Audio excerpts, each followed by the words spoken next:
नमस्कार दोस्तों, आज का टॉपिक है स्वर, जो बिना किसी सहायता से स्वतंत्र रूप से बोले जाते हैं, उन्हें स्वर कहते हैं। पहला, स्वरों की संख्या 11 है। अ, आ, ई, उ, री, ए, ओ, औ। और 2 अंग और अ जो अयोगवा है। दूसरा, अयोगवा की संख्या 2 है, जो ना स्वर है और ना व्यंजन है।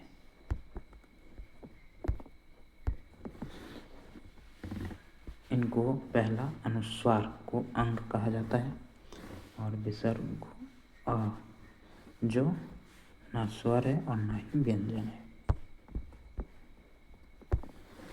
चौथा, यव को 1/2 यानी कि अर्धस्वर कहा जाता है। पांचवा, मात्रा के आधार पर स्वर 2 प्रकार के होते हैं, अल्प स्वर और महाप्राण स्वर, जिन्हें हास्य स्वर और दीर्घ स्वर कहा जाता है। अ, ई, उ, री ह्रस्व स्वर 4 प्रकार के होते हैं। आ, ई, उ, ए, औ, ये दीर्घ स्वर 7 प्रकार के होते हैं।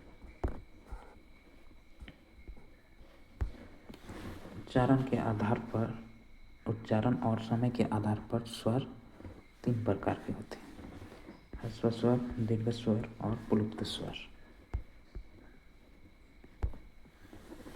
ह्रस्व स्वर में अ, ई, उ, री में एक मात्रा लगता है। दीर्घ स्वर में आ, ई, उ, ए, ओ, औ 2 मात्रा का समय लगता है। प्लुप्त स्वर में ओ 3 मात्रा का समय लगता है। अब है उच्चारण स्थान के आधार पर स्वर। पहला, कंठ स्वर, गले से निकलने वाले स्वर। अ, आ जो गले से निकलते हैं।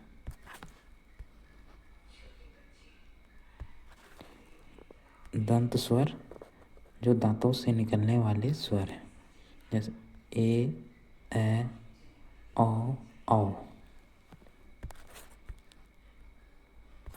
तीसरा, ओष्ठ स्वर, जो होठों से निकलने वाले स्वर हैं, ऊ।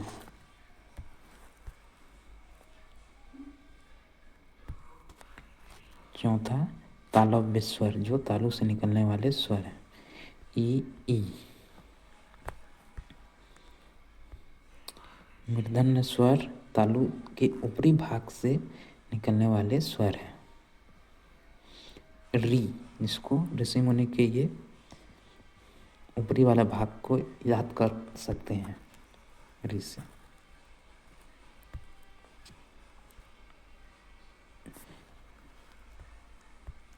जीभ के आधार पर स्वर, अग्र स्वर, मध्य स्वर और पश्च स्वर 3 प्रकार के होते हैं। पहला, अग्र स्वर ई, ए, जिसको जीभ के आगे वाले भाग से लिए है, जैसे ये से याद रख सकते हैं। जब कोई आगे होता है तो ये था, ऐसे बोलते हैं। अब दूसरा है मध्य स्वर। मध्य स्वर को अ से याद रख सकते हैं, जीभ जो मध्य भाग में रुकता है, अ। अब तीसरा, पश्च स्वर, जिसमें बाकी आ, उ, औ और अंग है, जो जीभ पीछे की ओर होता है। मुंह खुलने के आधार पर स्वर। पहला है विवृत स्वर, मुंह पूरा खुला होता है। कोई भी डेंजर चीज देखते हैं तो मुंह पूरा कैसे खुल जाता है, ऐसे खुल जाता है, आ। इस प्रकार खतरनाक खुल जाता है। अब दूसरा है अर्धविवृत स्वर, इसमें मुंह आधा खुला होता है, चांद की तरह। इसमें अ, ए, ओ होता है। तीसरा है समृद्ध स्वर, जिसमें मुंह बंद होता है, उ, ए, ई ऐसे। अब है चौथा अर्धसमृद्ध स्वर, मुंह आधा बंद होता है, ए,